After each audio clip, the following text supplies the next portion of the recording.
mejor habían pasado 10 años o 15, recuperaba e incluso lo nombraba sin ningún pudor el escrito anterior. Entonces, eso nos llevó a ver claramente esto que hemos visto hoy, que es el qué y el cómo y el por qué. Y por eso hemos elegido este libro, que yo creo que ha resultado fantástico para todos. Espero que os animéis y os apuntéis muchos al curso que viene, que estaremos con Negra. Policíaca ya lo hemos hecho este año, y el año que viene haremos su novela. ¿Vale?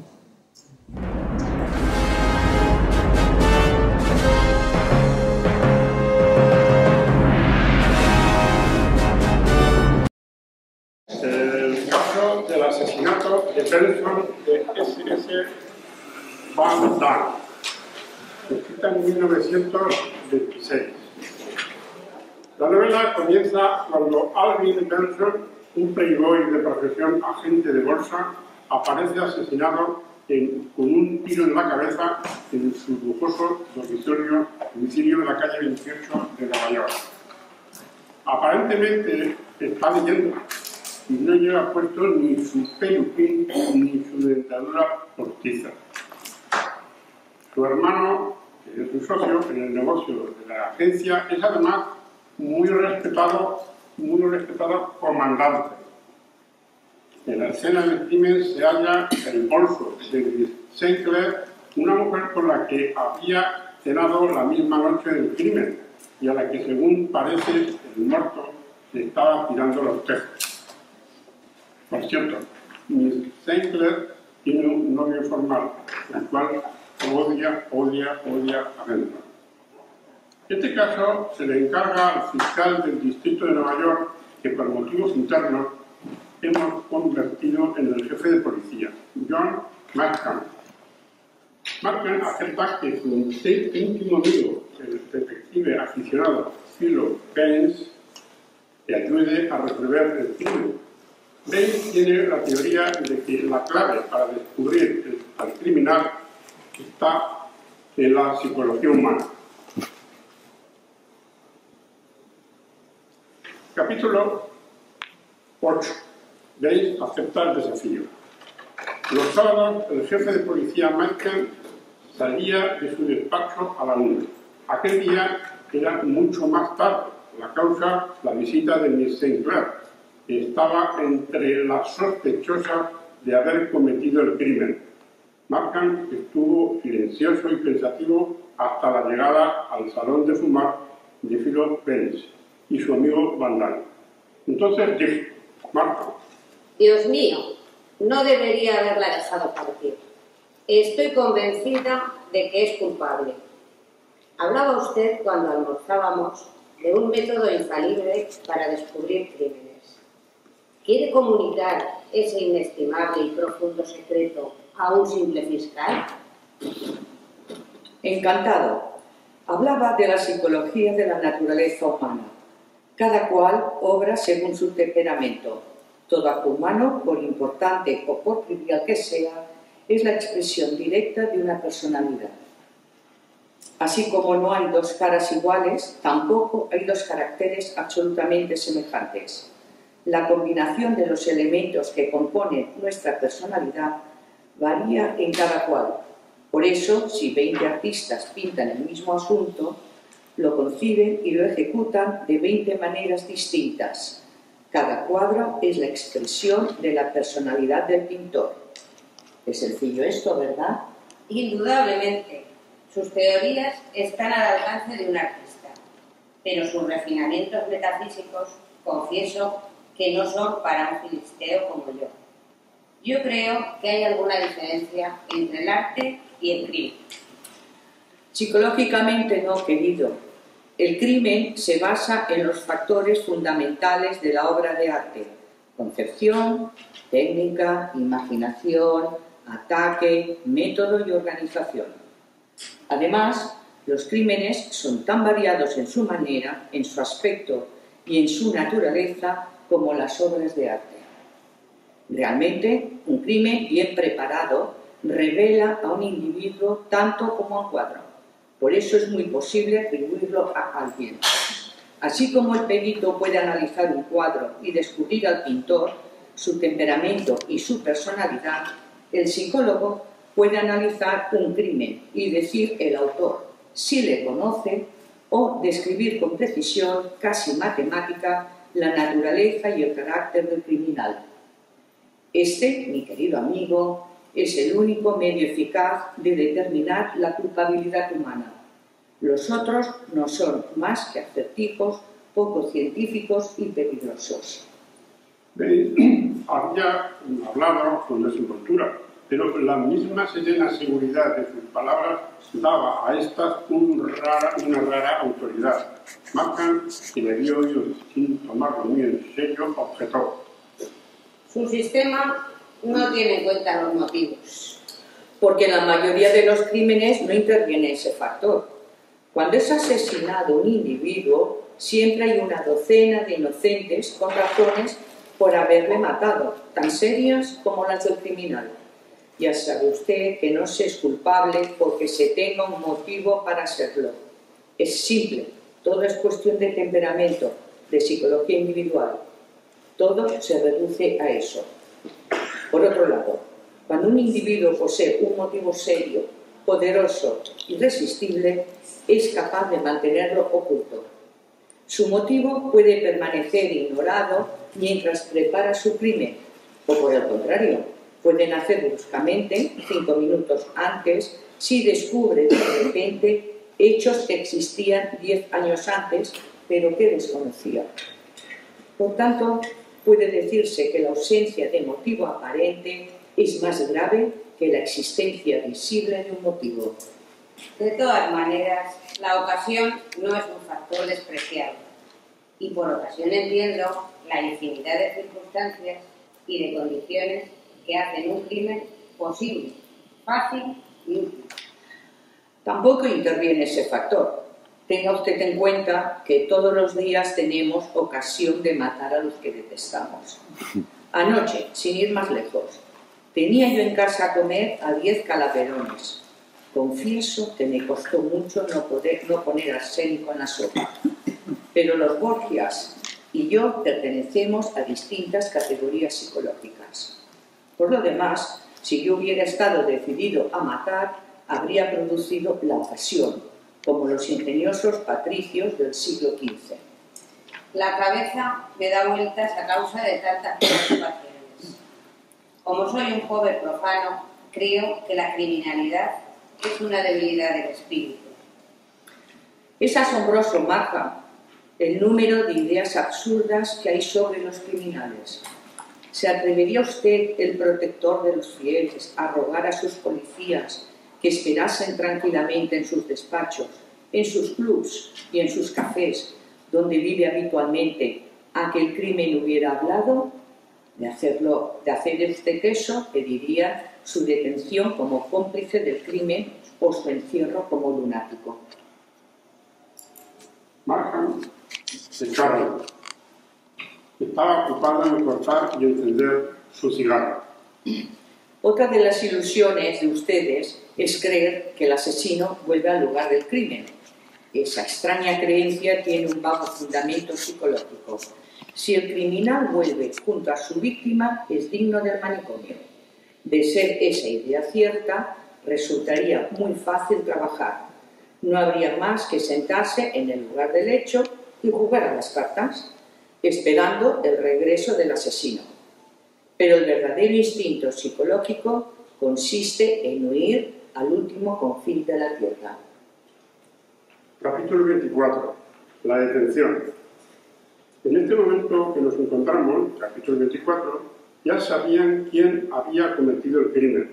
Incluso habían encontrado el arma. Solo había que proceder a la detención del culpable. Es pues el momento de aclarar el método utilizado por el detective Baines, que al fin y al cabo ha sido el que ha encontrado al culpable, o sea, al comandante Benson, hermano del asesinado. Espero que se habrá dado cuenta usted de la gran ventaja de mi método sobre el suyo. Si uno sabe desde el principio quién ha cometido el crimen, no se deja engañar por las apariencias. Sin ese conocimiento preliminar, cabe equivocarse fácilmente con una coartada ingeniosa. Por eso le pedí que comprobase las coartadas. Sabiendo que el comandante era el criminal, me imaginé que se habría preparado una buena coartada. De todos modos, ¿por qué perder el tiempo pidiendo la coartada de tanta gente? ¿Qué probabilidades tenía yo de comprobar la coartada del comandante si no hubiese deslizado su nombre de una manera que podríamos llamar oculta en la lista de los demás nombres? Pero si, como usted dice, sabía desde el principio que el comandante era culpable, ¿por qué no lo dijo? Para ahorrarle una semana de molestias y de entornos. Si yo hubiese acusado al comandante, usted me hubiera detenido por difamación. Solamente engañándole y haciéndole sufrir equivocaciones, he podido hoy hacerle admitir que el comandante es culpable. En todo momento he rechazado sus sugerencias y le he mostrado hechos patentes, con la esperanza de que por fin vería la verdad. Y usted ha prescindido de mis insinuaciones y las ha interpretado mal, con una irritante perversidad. Markham permaneció un instante callado. Se estaba sopesándolo todo. Ya comprendo lo que usted quiere decir, pero ¿por qué se empeñó usted en levantar figurones y más figurones de paja para luego deshacerlos? Porque usted estaba aferrado en cuerpo y alma a las circunstancias probatorias. Demostrando que esas pruebas no probaban nada, es como he podido poner en evidencia al comandante. No había ninguna prueba contra él. Había tomado sus precauciones. No podía ser culpable, entre otras cosas, porque el fratricidio de Caín es inconcebible. Usted defendía su terreno palmo a palmo, criticando y haciendo lo imposible por aniquilar mis humildes esfuerzos. Reconozca que, de no mediar mi obstinación, nunca se hubiera sospechado del comandante. Por eso me dijo usted que le diera a entender que era Miss Sinclair en quien yo pensaba cuando se mandó examinar su contabilidad y discutir la confesión. Según su teoría, el crimen fue rápidamente concebido, ¿no? Hace ya algún tiempo que el comandante pensaba desembarazarse de su hermano. Lo que no había decidido era el cómo y el cuándo. Bien pudo formar y abandonar una docena de proyectos, y en el que hacía 13 se presentó la ocasión. Markham estaba meditando y al cabo de un momento levantó la cabeza. Casi me ha convencido, pero hay que probarlo. Y la verdad es que no sobran las pruebas. No me interesan sus tribunales estúpidos y su absurda necesidad de pruebas. Ya que le he convencido de la culpabilidad del comandante, no puede decirme usted que he faltado a mi promesa. Claro que no. Usted ha hecho lo suyo, Vance. Yo voy a continuar. Markham sabía que la detención del comandante Benson no iba a ser una tarea fácil. Tenían que traerlo engañado y no podía sospechar que iba a ser declarado culpable porque declararlo antes intentaría destituir al propio Markham. Capítulo 25. Baines explica su método a Markham. Por último, con el comandante ya encarcelado, el jefe de policía, contento con lo que ha sucedido, pero a la vez preocupado por los múltiples errores que él hubiese cometido de no ser por Baines, le pide a este que le explique cómo llegó tan pronto a la conclusión de los hechos. Aún no me ha explicado cómo es que usted creyó culpable desde el primer momento al comandante. Fíjese un momento en las características, en los rasgos más evidentes del crimen. Antes de disparar, el asesino hablaba o discutía con Benson, estando el uno sentado y el otro en pie. Benson hizo como que iba a leer, porque no tenía nada que decir. Leía para demostrar que estaba harto de lo que oía, porque en el transcurso de una conversación no se lee sin motivo. El criminal comprendió que la situación era desesperada y, como estaba dispuesto a todo, sacó el arma, apuntó a la sien de Benson y oprimió el gatillo. Luego apagó las luces antes de salir. Ahora ya creo entender su razonamiento. Analicemos ahora esos hechos. Como ya observé, el asesino no apuntó al cuerpo, donde, si bien tenía más probabilidades de tocar a la víctima, tenía menos probabilidades de matar. Escogió el sitio más difícil, más aventurado, pero también más seguro. Su técnica, si puede decirse así, fue atrevida, directa, temeraria. Solo un hombre con nervios de acero y de temperamento aventurero podía obrar con semejante audacia. Por tanto, había que eliminar a los tímidos, a los impulsivos, a los nerviosos. El carácter limpio del crimen, la falta de indicios que hubieran podido delatar al culpable, indicaban que el crimen había sido larga y cuidadosamente meditado por un individuo dotado de una formidable sangre fría y muy habituado a correr peligros. Nada de sutil y de fantástico. Era la obra de un espíritu agresivo, a la vez estático, decidido, intrépido y avezado a tratar los hechos y las situaciones directamente, de manera concreta y sin equívocos. La noche del día en que se dictó el fallo, Baines, Markham y yo tuvimos reunión en el club de lectura de la novela policial. Habíamos comido sin hablar de lo que había ocurrido varias semanas antes.